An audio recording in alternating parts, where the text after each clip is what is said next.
Several new accusers coming forward against Sean Diddy Combs, filing civil lawsuits now, including one man claiming he was assaulted by Combs when he was just 16. Combs has denied any wrongdoing for weeks now. Les fans et les adeptes ont été stupéfaits lorsque Diddy a enregistré sa réaction émotionnelle à sa condamnation à perpétuité. La vidéo capture ses sentiments sans filtre et offre un aperçu des tenants et aboutissants de son parcours. Comment faire face à un événement qui change votre vie et quels effets cela aura-t-il sur votre héritage et sur l'industrie de la musique? Rejoignez-nous pour explorer les ramifications de la condamnation de Diddy et son impact sur l'industrie du divertissement. Le procès intenté à Sean Diddy Combs a récemment fait les gros titres. Un tribunal fédéral de New York a fixé son procès au 5 mai 2025. Il s'agit d'un tournant dans l'affaire du magnate de la musique qui a suscité beaucoup d'attention. Depuis son arrestation, Diddy est détenu pour des chefs d'accusation majeurs, notamment transport, trafic et mauvaise conduite. Après une série d'audiences préliminaires au cours desquelles Diddy a comparu devant le tribunal pour répondre à ces graves accusations, la date du procès a été fixée. Les accusations portées contre Diddy sont graves et généralisées. Publié le 24 septembre, l'acte d'accusation décrit un comportement troublant au fil des ans. Ces documents judiciaires accusent Diddy d'avoir dirigé une organisation criminelle qui a abusé de femmes pour satisfaire ses désirs. Certaines de ces activités ont eu lieu lors de ce que Diddy appelait des freak-offs, c'est-à-dire des rassemblements de personnes qui l'auraient forcé ou contrainte à adopter ces comportements inappropriés. Selon les allégations d'inconduite, Diddy aurait utilisé sa richesse et son influence pour garder ses victimes et d'autres participants sous contrôle. Selon l'acte d'accusation, il disposait d'une bande de personnes qui l'aidaient à recruter et à contrôler les femmes, en recourant aux menaces et à l'intimidation pour les faire taire. Il fait déjà l'objet de poursuites judiciaires plus graves, car ce réseau l'aurait aidé à transporter des femmes au-delà des frontières de l'État pour qu'elles se comportent de manière inappropriée. Selon les allégations, le comportement de Diddy faisait partie d'un plan visant à tirer profit de ces femmes pour son propre intérêt. Les avocats de Diddy ont déployé des efforts concertés pour affaiblir les arguments de l'accusation tout au long de la procédure judiciaire préalable au procès. Craignant que Diddy ne falsifie son témoignage ou ne quitte le pays, ils ont déposé un certain nombre de requêtes, y compris des demandes de mise en liberté sous caution, qui ont toutes été rejetées. En outre, l'équipe juridique de Diddy a accusé le gouvernement de donner aux médias l'accès à des informations privées sur l'affaire, affirmant que cela a empêché Diddy de bénéficier d'un procès équitable. Une vidéo de sécurité d'un hôtel de Los Angeles datant de 2016 et montrant Diddy en train de se battre avec une femme est un élément de preuve important. Cette vidéo, apparue pour la première fois en mai 2024, est devenue un élément crucial de l'affaire. La défense de Diddy affirme que la fuite a été faite dans l'intention de nuire à sa réputation avant le procès. Le combat juridique devrait s'intensifier au fur et à mesure que la date du procès approche. En plus d'un grand nombre de preuves documentées, les procureurs se préparent à présenter un dossier complet comprenant les déclarations des témoins et des victimes présumées. Cependant, l'équipe de défense de Diddy se prépare à contester la véracité des preuves présentées et à mettre en doute l'intégrité de ses témoins. Diddy a clamé son innocence tout au long de l'incident et, s'il est reconnu coupable de tous les chefs d'accusation, il risque une longue peine de prison. Quel type de peine pourrait-on infliger à Diddy s'il est reconnu coupable de tous les chefs d'accusation, étant donné qu'une date de procès a déjà été fixée et que la procédure judiciaire suit son cours? Est-ce le moment où sa carrière et sa liberté s'achèveront? Nous allons examiner ci-dessous la peine potentielle et ses ramifications. Combs, Sean Diddy pourrait être emprisonné pour le reste de sa vie s'il est reconnu coupable de tous les chefs d'accusation. Compte tenu de la gravité des faits reprochés, les chefs d'accusation sont assortis d'une peine minimale de 15 ans d'emprisonnement et d'une possibilité d'emprisonnement à vie. Diddy risque désormais de lourdes amendes en vertu de la loi fédérale, en particulier dans les situations de criminalité et d'exploitation. Le combat juridique de Diddy est d'autant plus difficile que les accusations portées contre lui sont graves et multiples. Les procureurs prennent ces allégations au sérieux et pensent que Diddy a organisé ces événements avec l'aide de ses acolytes. Les allégations de mauvaise conduite aggravent le problème en suggérant que Diddy était membre d'une organisation criminelle mise en place pour commettre et dissimuler ses crimes. Toutes ces allégations indiquent qu'il s'agit d'un système sophistiqué et bien planifié, ce qui augmente la probabilité que Diddy soit condamné à une longue peine s'il est reconnu coupable. Après avoir examiné cette affaire dans les moindres détails, plusieurs experts juridiques estiment que les allégations pourraient conduire à une condamnation. Dans des situations de ce type, les procureurs fédéraux ont souvent de bons antécédents en matière de condamnation. Il pourrait être difficile pour Diddy de réfuter les preuves substantielles contenues dans l'acte d'accusation qui comprennent des vidéos de sécurité, des enregistrements technologiques et des témoignages des victimes accusées. Une condamnation fondée sur la solidité des preuves est envisageable. Le système judiciaire impose un minimum de 15 ans de prison pour des infractions telles que le trafic. Mais Didi pourrait passer beaucoup plus de temps en prison compte tenu de la gravité des accusations. La nature de ces allégations, en particulier les allégations de manipulation et de criminalité, fait qu'une telle peine semble acceptable selon les experts juridiques, malgré le fait que les peines de prison à perpétuité sont généralement imposées pour les crimes les plus graves. Les procureurs s'attacheront probablement à prouver que les actes de Didi s'inscrivaient dans le cadre d'une conspiration plus vaste et abusive, et non dans le cadre d'épisodes isolés. Compte tenu de la gravité de sa conduite présumée, Didi sera probablement condamné à une peine de prison à perpétuité si cela peut être prouvé devant le tribunal. Une condamnation aurait des effets considérables en plus de la peine d'emprisonnement. Selon toute vraisemblance, la carrière de Didi et son impact sur le public prendraient le fin. L'industrie de la musique l'a vu bâtir un empire, mais ces allégations risquent de tout faire s'écrouler. En outre, d'autres membres de l'industrie du divertissement recevraient un message fort de cette affaire. Cela montrerait que ce type de comportement a de graves répercussions et que le système judiciaire est prêt à prendre des mesures fermes contre ceux qui profitent des autres. L'équipe juridique de Didi a-t-elle encore l'espoir que les choses s'améliorent ou ces allégations pourraient-elles vraiment signifier la fin de son empire? Quelle tactique sa défense utilisera-t-elle pour contrer la quantité écrasante de preuves à son encontre? Rejoignez-nous pour découvrir les stratégies que les avocats de Sean Diddy Combs prévoient de mettre en œuvre dans cette bataille judiciaire acharnée. L'équipe de défense de Sean Diddy Combs a vigoureusement tenté de réfuter les graves allégations portées contre lui au cours du procès. Les avocats de Diddy Combs soutiennent que les fréquentes fuites de documents privés vers le public ont porté atteinte à l'image de Diddy Combs et ont rendu difficile un procès équitable. Le gouvernement a diffusé des documents secrets du grand jury et d'autres informations afin de rendre la défense de Diddy plus difficile, selon l'équipe d'avocats de Diddy, qui a demandé une audience pour examiner les fuites. Une vidéo de sécurité datant de 2016 qui montrerait Diddy en train d'abuser de son ex-petite amie Cassie Ventura est l'un des éléments de preuve les plus importants. La défense a vigoureusement défendu cette séquence, diffusée le 24 mai, en affirmant qu'elle avait été divulguée aux médias pour nuire à l'image de Diddy avant son procès. Marc Agnifilo et Tenny Garagos, les avocats de Diddy, ont exprimé leur inquiétude face à ce qu'ils considèrent comme une campagne de diffamation du gouvernement. Ils affirment que la publicité négative avant le procès causée par ces révélations pourrait empêcher Diddy de bénéficier d'un procès équitable. Dans leurs documents de procédure, ils ont demandé au juge de ne pas divulguer les éléments déjà communiqués par le personnel du gouvernement et d'empêcher les employés fédéraux de partager toute autre information avec les médias. Cette action démontre une tentative de l'équipe de défense de Diddy de changer de sujet et de jeter le doute sur la véracité du dossier de l'accusation. L'équipe juridique de Diddy a gardé son sang-froid en public, affirmant constamment son innocence et exposant son plan pour réfuter les allégations. Dans leurs déclarations,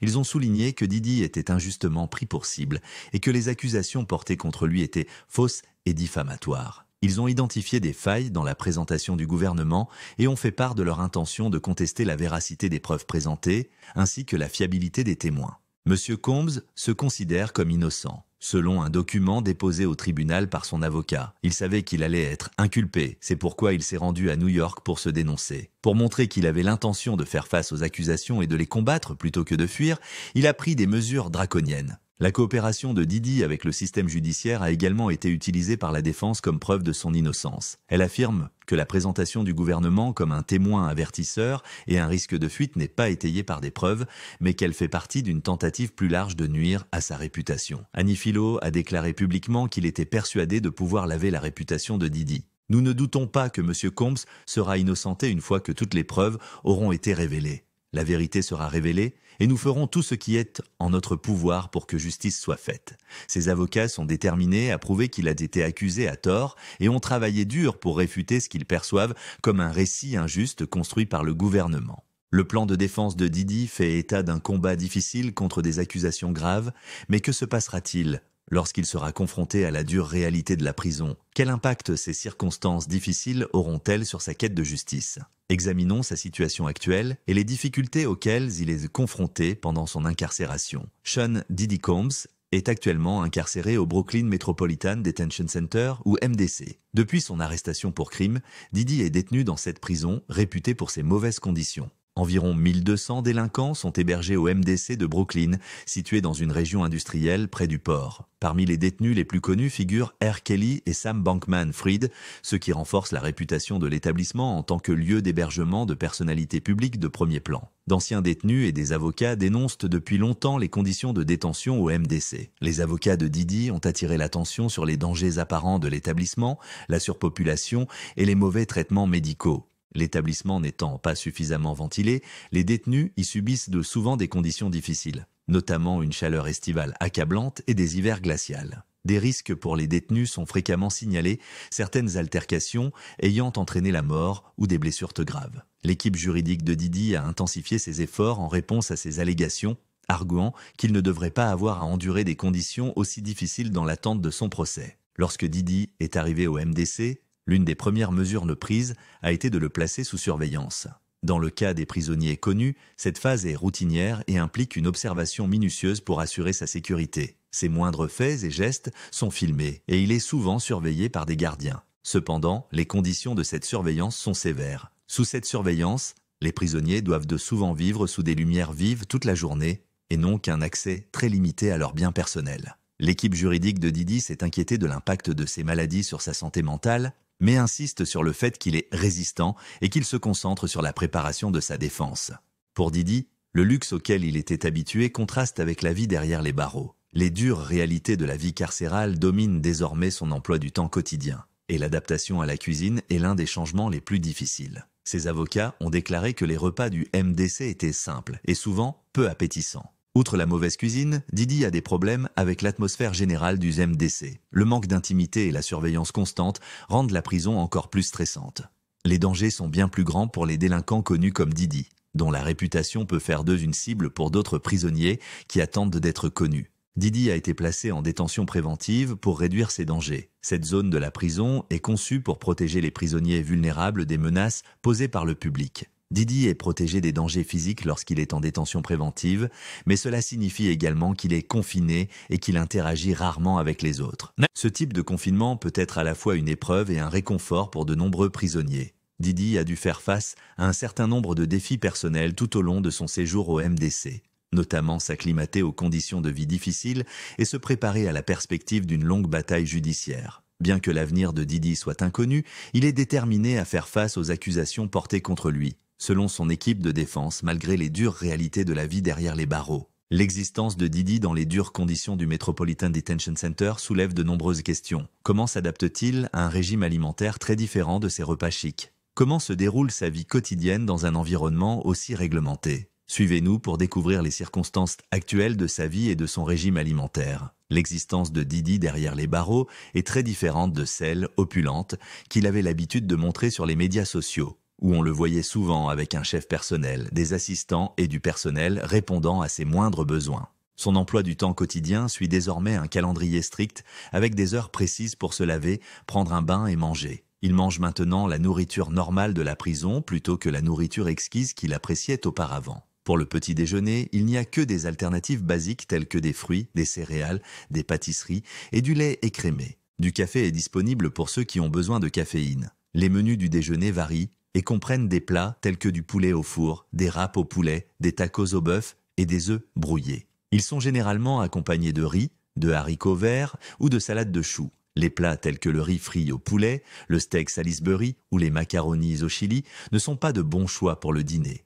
La pizza aux épinards et au fromage, servie le week-end, est une friandise facile à déguster pour les prisonniers. Didi et les autres prisonniers peuvent acheter des produits alimentaires supplémentaires à l'économat de la prison, en plus des repas habituels. Bien que les options ne soient pas nombreuses, elles constituent un petit changement par rapport aux repas habituels. Les blocs de fromage Velveeta coûtent 3,70 $, les sacs de thon blanc 3,45 $, tandis qu'un sac de Spam ne coûte que 1,50 $ selon le site web du Bureau fédéral des prisons. Pour 3,35 $, on peut manger du fromage pressé au jalapeno un peu plus savoureux. Moyennant un supplément, les détenus peuvent acheter des épices et des condiments pour personnaliser davantage leur repas. L'économat propose des plats plus consistants, tels que du gruau, du riz précuit et même un steak de côte de bœuf à 9,95 $. Des barres de céréales, des chips, des crackers, des cacahuètes non salées et des bonbons sans sucre font partie des options de grignotage. Des boissons sont également disponibles à l'achat, comme de la tisane pour 3,50 $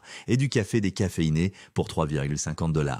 Bien qu'elles soient légèrement supérieures aux repas habituels dans les prisons, ces options sont encore loin de l'opulence à laquelle Didi était habitué. Les difficultés de la vie carcérale ne se limitent pas au régime alimentaire. Didi doit suivre des routines rigoureuses, notamment se réveiller à 6 heures du matin et ne se doucher qu'un jour sur 2. Nombreux sont ceux qui se plaignent que les installations ne sont pas à la hauteur. Un ancien prisonnier affirme que la nourriture est de mauvaise qualité et que certains repas sont presque impropres à la consommation. Ils ont expliqué un repas appelé Misery Burgers par exemple, qui contenait un hamburger mince et dur qui ressemblait à du cuir de chaussure. Malgré ces désagréments, Didi peut jouir de certains droits fondamentaux. Il est autorisé à envoyer des courriels, bien qu'ils soient étroitement surveillés, et à passer des appels téléphoniques, dans la limite de 300 minutes par mois. Les messages sont uniquement textuels et les courriels coûtent environ 500 par minute. Avant de pouvoir le voir, les visiteurs doivent se soumettre à une vérification de leurs antécédents. Les heures de visite sont limitées et les photos ne sont pas autorisées. Didi, connu pour sa passion pour les marques haut de gamme telles que Gucci et Alexander McQueen, porte désormais des vêtements typiques de la prison. Il fait partie des détenus qui reçoivent 2 tenues, 3 paires de chaussettes et des sous-vêtements usagés. Le régime quotidien comprend également des fouilles à nu et des soins d'hygiène personnelle. Selon un ancien détenu du Metropolitan Detention Center, MDC, les fouilles à nu sont particulièrement cruelles. Lors des fouilles à nu, qui peuvent avoir lieu à tout moment, le prisonnier enlève tous ses vêtements pour qu'un gardien puisse l'examiner de près. Après avoir inspecté la bouche du détenu, la méthode consiste à lui demander de se pencher, d'élargir les hanches, de tousser et de soulever ses parties génitales. Naturellement, Didi peut souffrir énormément du contraste frappant entre son ancienne vie de célébrité, de luxe et d'extravagance et sa situation actuelle en prison. Didi est habitué à contrôler son environnement et son mode de vie et la perte de ce contrôle pourrait lui causer de graves troubles mentaux. L'Internet s'enflamme de discussions passionnées et de théories du complot farfelues après qu'une nouvelle vidéo mettant en scène Didi, Obama et Kamala Harris dans un étrange rituel satanique est devenue virale. Les gens se précipitent pour découvrir la vérité derrière la vidéo avec ces 3 personnes bien connues au centre de la controverse. S'agit-il d'une farce sophistiquée ou d'un motif plus sombre ? Et quel impact ce phénomène viral aura-t-il sur la réputation de Kamala Harris, d'Obama et de Didi ? Ne manquez pas notre débat sur la récente vidéo virale mettant en scène Didi, Obama et Kamala Harris. Obama et Didi sur une photo de Didi avec l'ancien président Barack Obama en mai 2024 est devenue virale sur les médias sociaux, lorsque des fonctionnaires fédéraux ont perquisitionné les domiciles de Didi à Miami et à Los Angeles en mars 2024 dans le cadre d'une enquête en cours sur un trafic présumé abusif. La photo a suscité encore plus d'attention. Les médias ne veulent pas que vous voyiez cela. Alors vous savez ce que vous avez à faire. Peut-on lire dans un message ? Et plusieurs utilisateurs des médias sociaux n'ont pas tardé à établir un lien entre la photo largement partagée et ces questions juridiques. Plusieurs utilisateurs de médias sociaux se sont empressés de faire le lien entre la photo largement partagée et ces questions juridiques. La discussion sur la signification de la photo a suscité une multitude de réactions sur des réseaux sociaux tels que Facebook, Instagram, TikTok et X. Un examen plus approfondi montre que, bien que la photo soit rapidement devenue virale, rien ne prouve qu'Obama était au courant des allégations liées à Didi ou qu'il y était impliqué. Toutefois, le moment où la photo a été prise a alimenté les rumeurs, car plusieurs utilisateurs ont fait remarquer que Didi avait été vu avec d'autres personnes connues, dont Donald Trump. Ces liens ont amené certains à penser que les ennuis judiciaires du rappeur et ses amis connus étaient non plus étroitement liés. Malgré l'absence de preuves concrètes confirmant la légitimité de la photo de 2024, il est important de rappeler que Didi a déjà été un partisan déclaré d'Obama. Par exemple, Didi a posté une photo des deux en 2017 dans une tenue semblable à celle qui est récemment devenue virale. « Cette semaine a été géniale », disait la légende de la photo de 2017 que Combs a partagée sur Facebook. Un salut à Barack Obama, le roi, Excellence in #Black. Bien que ce contexte soulève la possibilité que la photo la plus récente soit authentique, il n'indique pas nécessairement qu'Obama a commis des actes répréhensibles. Il s'agit plutôt d'un autre cas où des utilisateurs de médias sociaux établissent un lien entre des personnes très connues à des moments controversés. Par ailleurs, une photo de Didi avec Kamala Harris a suscité des critiques. Les gens se demandent si Kamala et Didi sont de simples connaissances ou si Kamala a déjà assisté à l'un de ces événements. Il est légitime de se demander ce qu'implique ce lien, étant donné que Didi a fait l'objet de beaucoup d'attention pour ses actions. Quel effet leur relation peut-elle avoir sur l'image que les autres ont d'eux? Qu'est-ce que cela nous apprend sur leur cercle de voyage? Parlons-en. Didi et Kamala Harris sur une photo. Après avoir publié une photo manipulée numériquement sur son compte Truth Social, l'ancien président Donald Trump suscite à nouveau la controverse. L'image déformait une relation entre Didi et la vice-présidente Kamala Harris.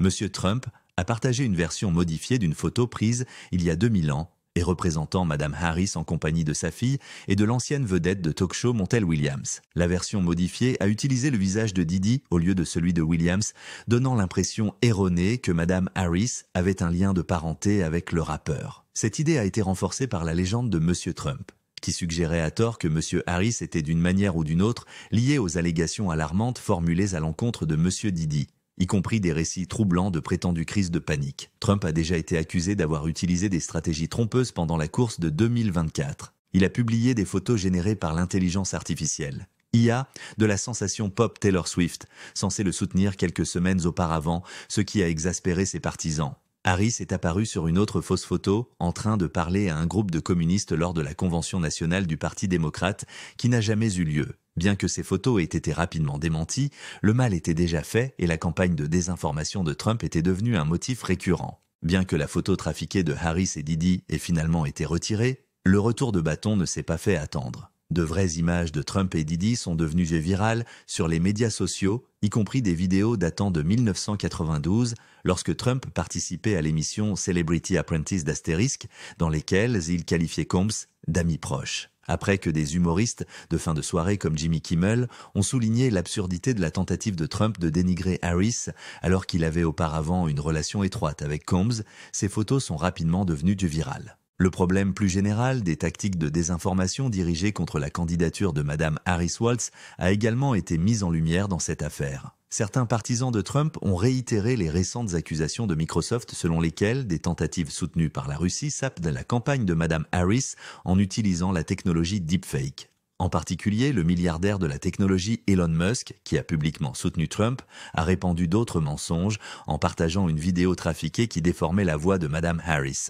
Il est devenu courant pour Trump d'utiliser des médias manipulés dans ses attaques politiques. Ces stratégies ont été critiquées pour toutes sortes de raisons. Des images trompeuses de Taylor Swift et d'autres célébrités aux fausses déclarations sur l'immigration haïtienne. Trump continue de faire les gros titres, malgré ses propres accusations et plusieurs contestations judiciaires, faisant de la désinformation un enjeu majeur des élections de 2024. Des survivants tels qu'Allison Carter ont récemment parlé de leurs expériences à la suite d'allégations selon lesquelles Didi aurait organisé des fêtes rituelles sataniques. Ils décrivent ces rassemblements comme des occasions troublantes auxquelles participent à la fois des adultes et des jeunes. Pourquoi ces allégations sont-elles révélées aujourd'hui et quel genre d'atmosphère ces rassemblements ont-ils créé? Quel impact ces révélations ont-elles sur la position de Didi et sur l'industrie du divertissement en général? Explorons le sujet. Des fêtes blanches avec des rituels sataniques. Allison Carter est une courageuse victime de la traite des enfants qui a fait des déclarations alarmantes sur les tristement célèbres fêtes blanches de Didi. Je n'ai jamais imaginé qu'un jour viendrait où Didi serait emprisonné et je leur ai promis dans une interview avec Maria Z en 2121 que personne ne dénoncerait Didi, selon une série d'enregistrements vidéo choquants qui sont devenus viraux sur les médias sociaux. Madame Carter a qualifié ces incidents d'horribles, impliquant ce qu'elle a appelé des rituels sataniques de sexe en groupe plutôt que de simples fêtes débridées. Ces déclarations poignantes ont suscité de nombreux débats sur l'Internet et attiré l'attention sur le sort souvent ignoré des enfants victimes. Il ne s'agit pas de choses folles, a déclaré Madame Carter avec force. Les rapports sexuels en groupe étaient un rituel diabolique. Oui, ces réunions étaient fréquentées par des personnes qui n'étaient pas des adultes, j'étais l'un des jeunes de la fête et ce sont les adultes qui s'en occupaient. Ces témoignages visent à révéler la sinistre vérité de ces incidents au cours desquels des enfants auraient été exploités. Les révélations de Madame Carter ont suscité une vague de soutien en sa faveur. Un utilisateur enthousiaste de Twitter a déclaré « Ali Carter largue des bombes de vérité ». Lors des événements organisés par Didi, Ali parle de l'effet party favor, dans les moindres détails. Elle mentionne plusieurs personnes célèbres, dont Oprah. C'est une déclaration puissante. Il est temps de se concentrer sur les enfants. Ces réponses démontrent l'urgence de son message et à quel point il est crucial de sensibiliser le public à la lutte que mènent les survivants comme elle. Quant aux récents ennuis judiciaires de Didi, Carter s'est déclarée surprise par l'évolution de la situation. « Je n'ai jamais pensé que cela arriverait », a-t-elle déclaré, soulignant la gravité de la situation. Sa vie a été bouleversée lorsqu'elle est devenue célèbre en 1920. Après avoir perdu sa maison, elle et sa famille ont eu du mal à repartir à zéro. Le parcours de Madame Carter n'a pas été facile.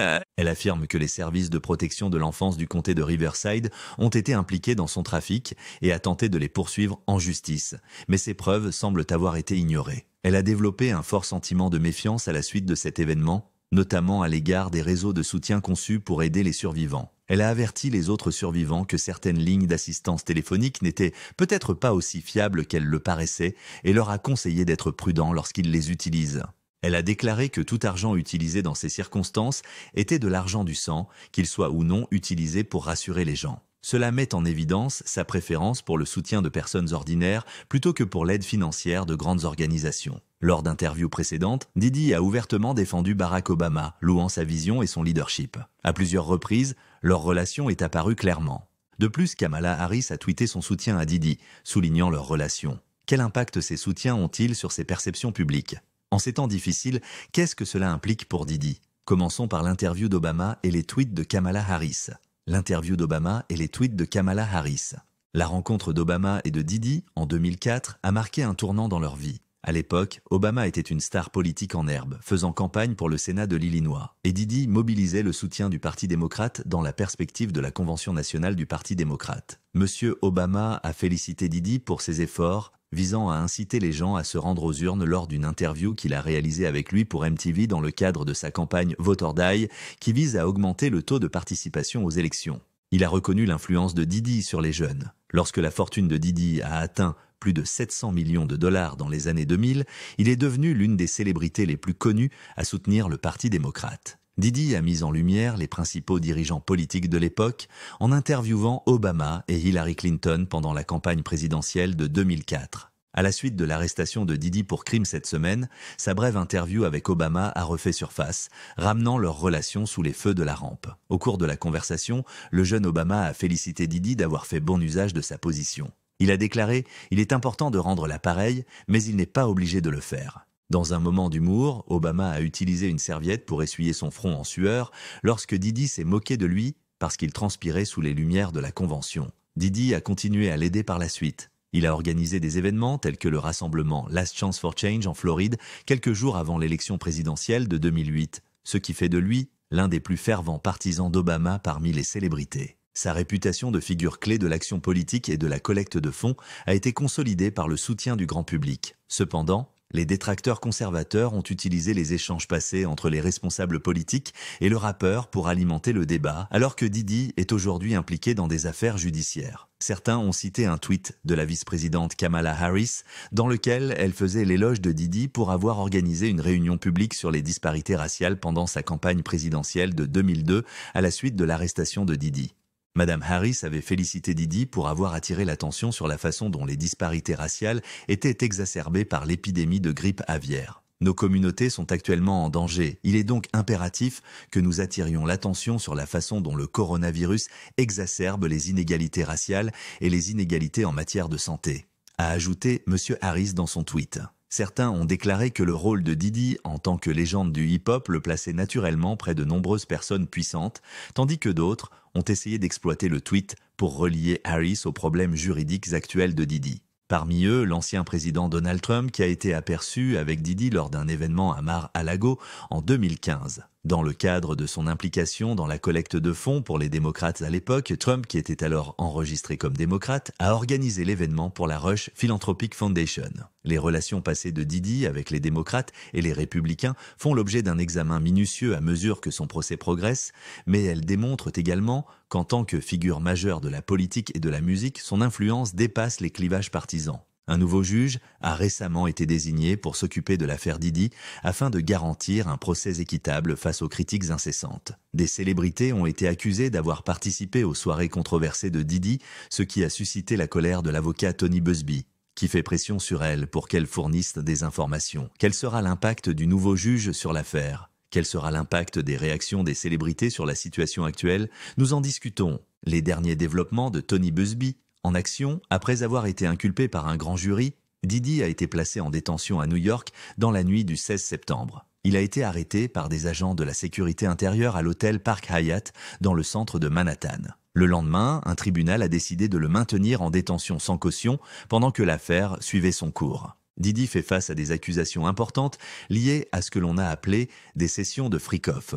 Les rapports affirment que Didi aurait forcé et entraîné des femmes dans des interactions prolongées et inappropriées dans le cadre de ces incidents. Ses domiciles de Miami et de Los Angeles ont été perquisitionnés par des fonctionnaires fédéraux environ 6 mois avant cette arrestation. Lors de ces perquisitions, plus de 1000 bouteilles d'huile pour bébé et de lubrifiants qui auraient été utilisées lors de ces fameuses rencontres ont été trouvées. Selon l'accusation, dans le cadre de leur enquête, ils ont parlé à plus de 50 témoins et connaissances. Les perquisitions ont également permis de saisir un grand nombre d'équipements électroniques, notamment des ordinateurs, des téléphones portables et des disques durs. Les autorités affirment également être en possession d'une vidéo où l'on voit Didi faire pression sur ses victimes pour qu'elles se livrent à des activités obscènes. Selon les documents judiciaires, le juge Arun Subramanian va maintenant juger Didi, comme le rapporte le journal The News.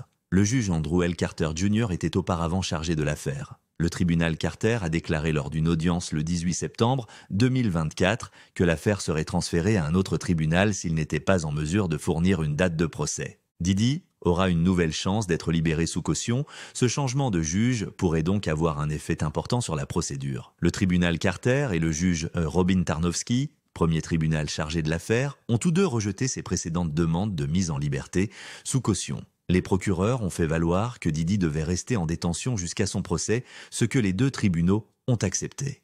Didi est détenu au Brooklyn Metropolitan Detention Center depuis son arrestation le 16 septembre 2024. L'établissement a également accueilli des prisonniers importants, dont le magnate du Bitcoin en disgrâce Sam Bankman-Fried. Mark Anifilo, l'avocat de Didi, a ouvertement défendu son client, affirmant au tribunal que Didi ne devrait pas être comparé à d'autres personnes célèbres faisant face à des accusations comparables, telles que Jeffrey Epstein et R. Kelly. Monsieur Anifilo a déclaré que les données reflétaient les liens personnels de Monsieur Didi et ne prouvaient pas l'existence d'un trafic illicite. Il s'agit de la preuve que Didi a été pris en flagrant délit d'infidélité, et non d'un trafic inapproprié, a-t-il déclaré. Il a connu des moments difficiles dans une relation qui a duré 10 ans. À la suite de ces graves allégations, l'avocat Tony Buzbee poursuit les célébrités de la liste A qui auraient pu être présentes aux soirées controversées de Didi. Afin de contribuer à une résolution privée de l'affaire, Tony Buzbee a récemment envoyé des lettres de mise en demeure à plusieurs célébrités, leur demandant de fournir toutes les informations qu'elles pourraient détenir sur les soirées de Didi. Il a averti: si vous êtes allé à l'une de ces fêtes et que vous saviez ce qui allait se passer, s'il y avait une substance particulière utilisée dans les boissons qui faisait que les gens étaient contraints et profitèrent de la situation, vous avez un problème. Monsieur Buzbee fonde son approche sur l'idée qu'un grand nombre de personnes étaient au courant de ces événements ou y ont participé, et il estime qu'elles devraient être tenues pour responsables. Toutes ces personnes sont exposées ici, a-t-il déclaré, laissant entendre que d'autres identités seraient révélées au cours de l'enquête. Tout sera révélé en temps voulu, y compris les personnes qui seront identifiées et le moment où elles le seront. Monsieur Buzbee a souligné que les personnes qui souhaitent rester anonymes dans cette affaire pourraient envisager de s'arranger avec les victimes accusées.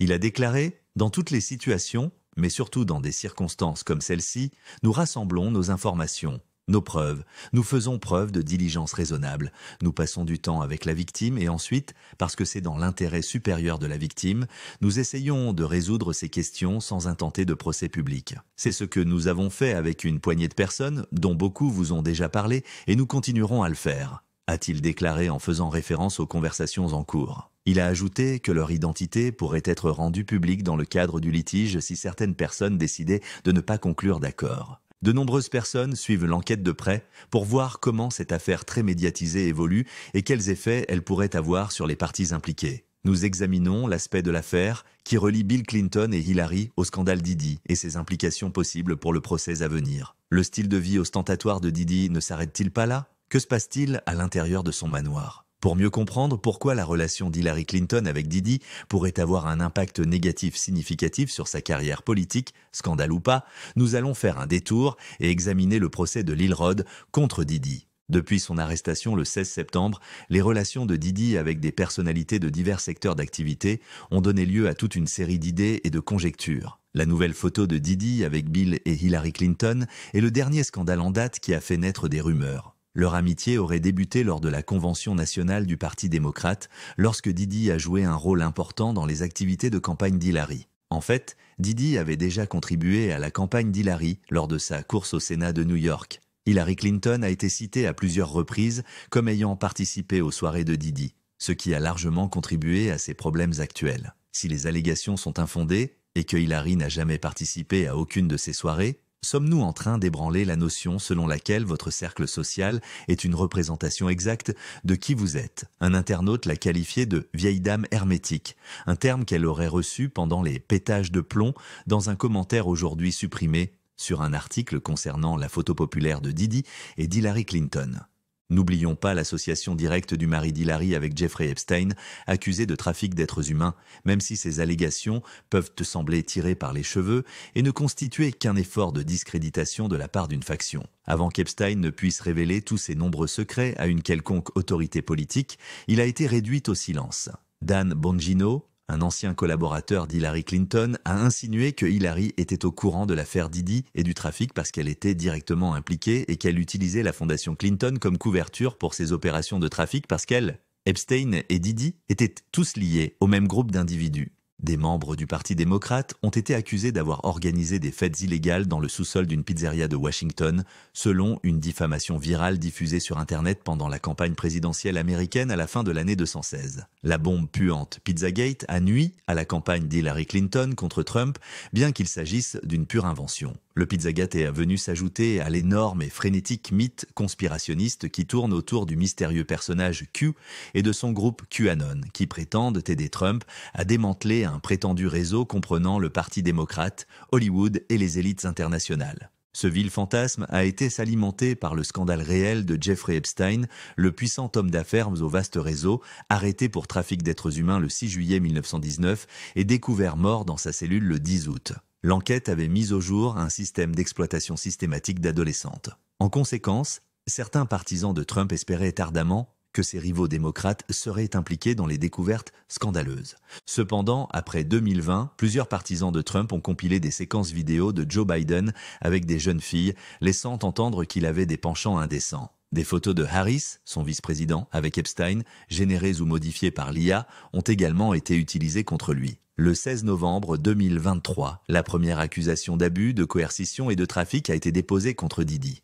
Au fur et à mesure que se dessinait l'image d'un système systématique d'abus collectifs d'une ampleur similaire aux allégations contre Epstein, une douzaine d'autres accusations ont été ajoutées dans les mois qui ont suivi. En mars, les journaux ont affirmé que Diddy avait été un démocrate actif. Cela s'est produit après que ces maisons aient été récemment saisies. On s'est demandé pourquoi c'est le ministère de la Sécurité intérieure et non le FBI qui a mené l'opération. Un doute subsiste, mais les rumeurs resteront toujours des rumeurs. Les relations politiques de Diddy l'aideront-elles? Diddy, un démocrate convaincu, bénéficiera-t-il d'un certain degré d'impunité? Impunité. La liste des invités aux fameuses soirées de Diddy circule sur Internet dans le cadre de ses démêlés avec la justice. La liste, publiée sur Facebook par la page Astral Conspiracy le 2 octobre, comprend des noms issus des secteurs de la musique, d'Hollywood, de la politique et du sport. Lors de la Convention nationale du Parti démocrate en 2014, Diddy a joué un rôle déterminant pour inciter les jeunes à soutenir le parti. Il a interviewé des dirigeants démocrates tels que Hillary Clinton et Barack Obama, ainsi que de jeunes délégués sur MTV. On ne peut donc pas dire avec certitude que personne ne votera pour Hillary Clinton. Lors du dernier rassemblement pour le changement à Fort Lauderdale, en Floride, au cours de la campagne présidentielle de 2008, Diddy s'est efforcé une fois de plus d'attirer les votes des Noirs vers Obama. Lors d'une interview sur le podcast Charlamagne, Diddy a déclaré en 2002 « Trump et les autres Blancs devraient être exilés. Trump et les autres Blancs devraient être exilés. » Il a même fondé le Black Party et offert son soutien à Joe Biden, qui se présentait aux élections à l'époque. Le rappeur a reçu une clé de la ville de New York en 2023, mais l'a ensuite rendue à la demande du maire Adams après qu'une vidéo de 2016 l'ait prétendument montré en train d'abuser de la chanteuse Cassie Ventura, son ex-petite amie. Diddy a rendu la clé le 10 juin lorsque Adams l'a informé qu'elle avait été retirée. En août 1920, Combs fait partie des dizaines de Noirs qui écrivent à Biden pour le supplier de choisir un Noir comme vice-président. Les rumeurs selon lesquelles Harris était trop ambitieux pour être son vice-président semblèrent faire allusion à cette lettre.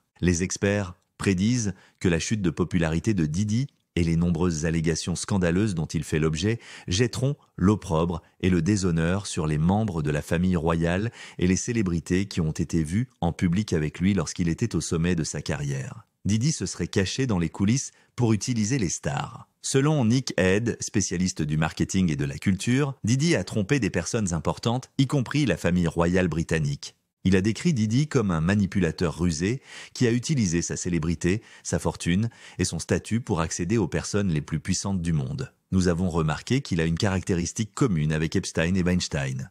Il se rend presque intouchable en s'alignant sur le gouvernement et la noblesse et en se cachant à la vue de tous. Pourra-t-il échapper à la situation difficile dans laquelle il se trouve en raison de son appartenance politique ? Son emprisonnement le forcera-t-il à révéler des informations qu'il vaudrait mieux garder secrètes ? Vous ne voudrez pas sourciller devant cette affaire qui se poursuit. 73, page Low Suite. Pendant leur collaboration sur le Love Album, Didi aurait enregistré Lil Rod et lui-même sur le téléphone de Lil Rod à l'occasion. Cela aurait permis à Lil Rod de rassembler des centaines de preuves potentiellement accablantes contre Didi et ses employés, accusés d'avoir commis des actes illégaux tels que le chantage, la coercition, le meurtre et l'empoisonnement des boissons des invités lors des fêtes. Lil Rod affirme dans son procès que Didi l'a forcé à travailler dans sa salle de bain où il se promenait souvent dans des vêtements inappropriés ou se douchait dans une enceinte transparente.